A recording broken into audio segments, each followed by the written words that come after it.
All right, hello, boys and girls, ladies and gentlemen. It's your friend, Mr. G. Today we are going to play with some more selection. So we talked about selection. Selections are a way in Photoshop and Photopea that we isolate an area so that we can just isolate an area so we can affect one area and not the entire image. Okay, so we're going to continue working with that today. Today we're going to be working with this picture here in Introduction to Selections 2. I've got flowers and I've got a bee here. We're going to go get both those files. We're going to open those up in Photopea here. I have got my flower here, and I believe I got my bee ready to go, and I got my bee ready to go right there too. Go ahead and go out there. I'm going to hit Command D and unselect him there. We'll start over from the beginning. So I've got my flowers right here, and on my flower, we're going to look at what we have. Okay, so we're going to use one of our selection tools here. We have our marquee tool, and obviously we could use the ellipse, and we can go in here and we could set that to make a new selection, and we could try to go in here and select our flower, right? And then we could go ahead and select to add to it. We could even get in here close and we could start adding to this selection and start taking bites out where we started to grab parts of our flower, and eventually we would be able to get it. But that would be a very lengthy way to do it, okay? It's not to say you can't do it that way, but that is not the most efficient way to do it. And we want to do the most efficient way that we can do this to use the best tools, right? Part of this, we have 9 to 12 selection tools. So we want to try and select the one that's best for the job. So I'm going to hit Command D. That's probably not the best way to do it. Okay, let's look at our next tool here. We've got the lasso and the polygon lasso tools and the magnetic lasso tools. So we could go and we could zoom in here and we could go in here and we could trace around the edge and take our time and take bites out of our selection here and go ahead and keep adding to that selection. However, that also would take a long time. So some of these things where we're selecting very complex shapes, like this flower, for instance, we're going to have to decide the best way to select it. Now, like I told you in our in-class tutorial, that most of the time you're going to use more than one tool to select what you need. Okay, so I'm going to go out here and let's see. Let's go ahead. We could use our polygon lasso tool, and it works very quickly. Go ahead and add to it here. Remember, it makes a straight line. We could click along the edge, and it works really good for straight things, but it only makes straight lines. So curved things are not the best suited for this tool, because as soon as you run into a curve, you got to make multiple clicks. But you could do it. I'm not saying you can't do it. However, also not probably the fastest way to do this. And we could go all the way down to the pixel if we wanted to and do this, but again, that would be a very lengthy process, and we want to try to make things as efficient as possible. Okay, so let me zoom back out here, and let's go into some of our automatic tools here. As I mentioned, we also have the magnetic lasso tool, and we could try to go in here and do it, and it works pretty good, but I always find it a little wonky, and it causes as much work as it solves, and I just don't use it a whole lot. But my automatic selection tools, especially the magic wand in this particular instance, we'll go ahead and grab the magic wand. We'll go ahead and push Command D here.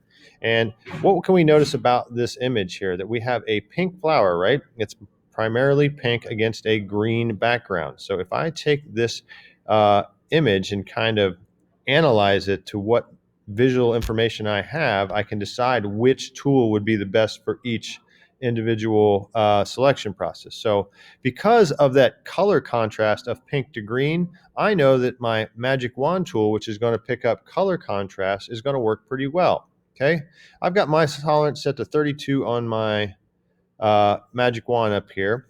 I've got my tool set to add to or new selection, and I'm going to click there, and you'll see that it's going to grab pink until it runs into a different shade of pink. Okay, now the higher I put this number, the higher tolerance, it'll go higher. Okay, so you can refine and kind of fine tune that tool a little bit, but I'm going to go ahead and just keep adding to this selection. Okay, and I'm primarily concerned with the edge. So I'm going to click around, and you'll see that it is grabbing a good bit of this image right around the edge, and it's getting us a pretty darn perfect selection process as we go. Okay, I got a little bit out of the green right there. Where we're going to go, because we're working pretty good with this, we're just going to go ahead and grab the rest of our flower here around the edge.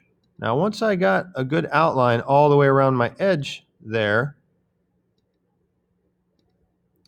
I'm going to go and I'm going to clean up this selection with my lasso tool. I've got lots of little bits in there that I missed, but I can quickly go in here, and if I just get my regular lasso tool, again, making sure that I'm adding to this selection, I can just go in here and literally lasso up the rest of the selection so that I have all the little bits on the inside of my selection all taken care of. And again, get up here a little bit closer. Going back to my lasso tool, making sure I'm still on add. And I'm going to go in here and clean up this edge here. Got a little bit over here. Got a little too much there, so I can just hold down my Option key and go to subtract. And it really is good to learn these Option keys, because when you're doing selections like this, you probably are going to go back and forth quite often with your keys here, and just knowing the quick keys of holding down Option to go to plus, add to, or remove, you won't have to switch back. Okay, so again, if you look up at my selection here, I just hit Option and it switches back and forth from add to minus selection. So right here I need to hold down Option to remove this little green bit here. So I got that, takes that away, and then I can zoom back out. And looks like I got a little bit of this bud over here. We'll take that off as well. Picked up, look, a little bit of pink of a flower behind there. So we're going to get my lasso tool again, and I'm going to hold down Option to remove. And I'm just going to trim off that bit there like that. Okay. Then I'm going to push Command 0. Now, oh, I got a little bit over there too. I didn't see that. Let me get that there too. So again, use my lasso tool. I'm just going to clean this up. I'm going to hold down Option, take away the parts that I don't want to have.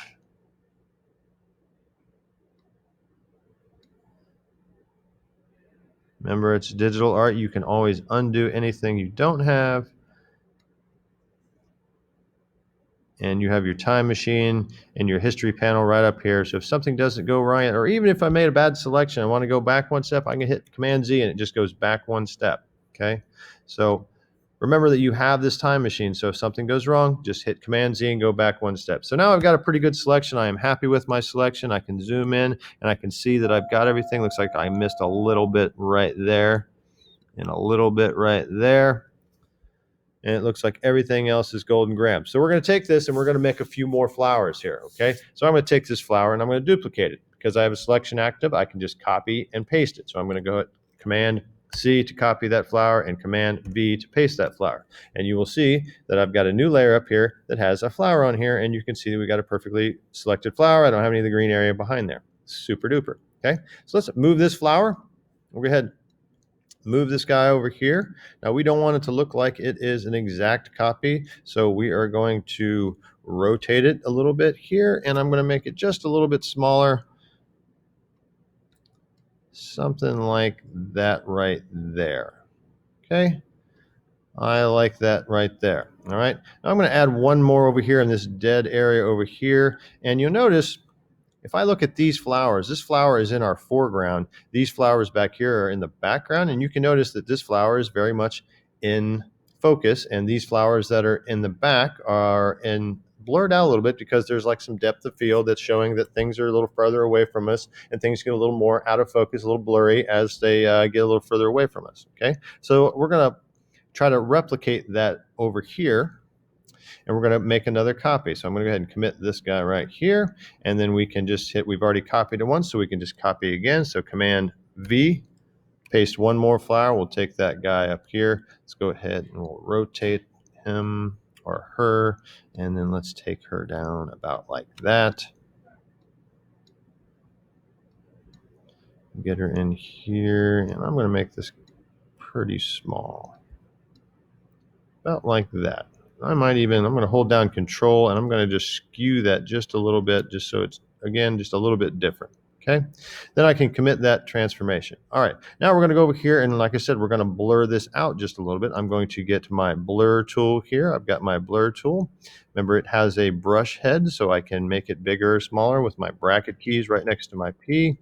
Okay, right now the strength is at 50%, so I'm going to go in here. I'm going to make sure I'm on the right layer, on the layer that I want to affect. I want to reflect this flower over here. Okay, and I'm going to just start clicking and blurring on it.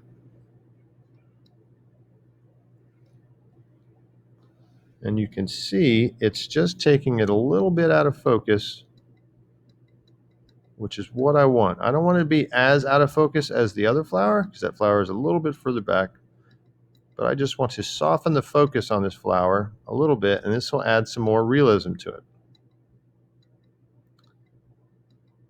We want to avoid that, as we say, that Photoshop look, which is really a negative connotation that says it looks like somebody has altered this picture, and we're trying to avoid that. We want to make our photo effect as believable as possible. So I'm going to click a little bit around. I made my brush a little bit bigger, as you can see. I'm going to zoom out, kind of look at things. Again, I'm going to turn this one out and use this as a comparison. I want it to be between this one right here. So if I want to be between focus of this in focus and out of focus here. So I still want to go just a little bit more on there. So I'm going to go just a little bit more. I'm going to make my brush a little bit bigger.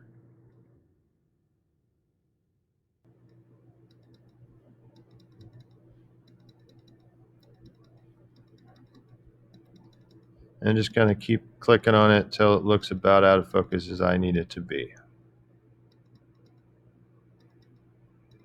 That's looking pretty good right there. When I back up and look at my image, that seems to be about appropriate where I want. It's just somewhere between this out of focus and this in focus is where I want this flower to be. So I'm happy with that. I'm going to turn this flower back on, and we are going to go and turn off Mr. G's phone.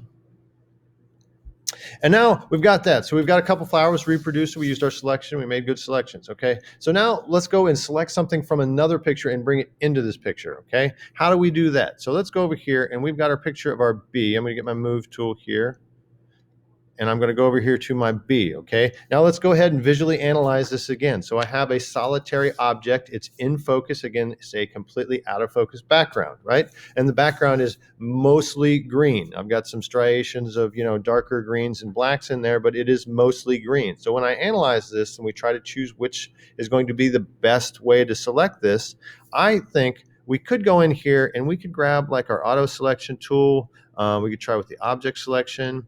And we could try to grab our bee here, and it's going to grab some pieces and not grab some pieces. We could try our quick selection tool, hit Command D, and grab our quick select. I am sorry, my quick selection tool is super hard to see here, and it does a pretty good job too.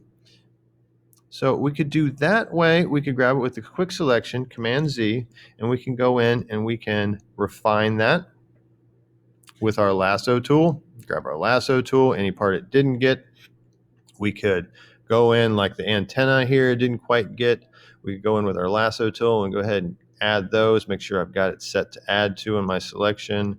And I could go in here and try to carefully go around all of those and do it that way.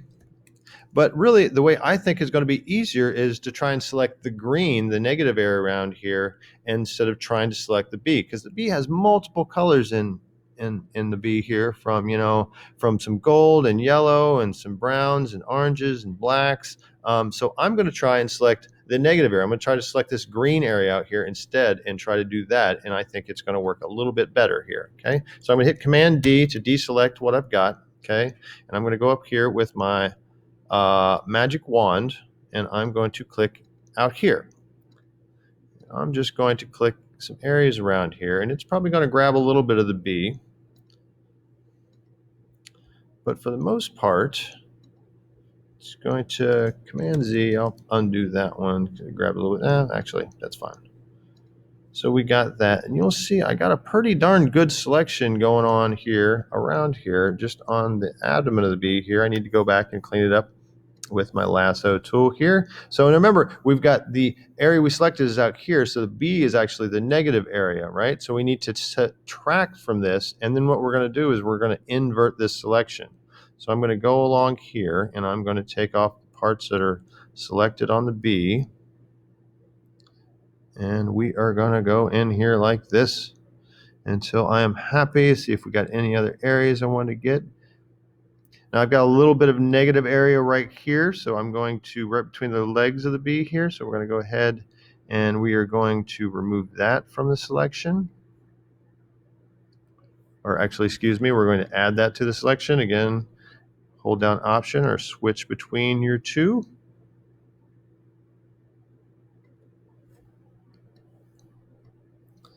And I got my antenna, I've got some fur, and we could really go back in here and refine this area here, but that's really for another lesson. We're just kind of learning here. So we're going to go from there. So now we've got our selection active. We're going to go ahead and invert that. So we're going to select not just all the green, but we're going to switch that. So we're going to grab the B. So we're going to go up here to our select layer. We're going to invert that selection. And now we've got that. And to see how we did, we're going to go ahead and push Command C and hit Command V to paste. So we're going to copy and paste that. We're going to go ahead and turn off the background. And I got a pretty good copy of my B. I got a little bit of green down here on the edge, but I know visually that I'm going to be putting it into this picture here where there's predominantly a lot of green behind. So it's probably not going to be a big issue, especially through the transparent wings. Okay, so we'll just make sure that when we put that in, that that's not an issue. Okay, so that is good. We're going to go ahead and go back over here to the flowers pick, and we're going to go ahead and we're just going to have, we already copied it once. We're going to hit Command V one more time to paste our B in here. And then we are going to get our move tool, and let's place our B like right over here, coming in on this bud right here. And maybe my B looks a little bit big there. Let's hold down Shift and just reduce that in size just a little bit. And then we've got this amazing picture of this bee coming into our picture, flying in midair right above our flower, and everything looks fairly believable and accurate. All right, so we're going to end there. Go ahead and save a copy of that and turn that into the assignment, and I will see you later. Do good work, and I will see you in class.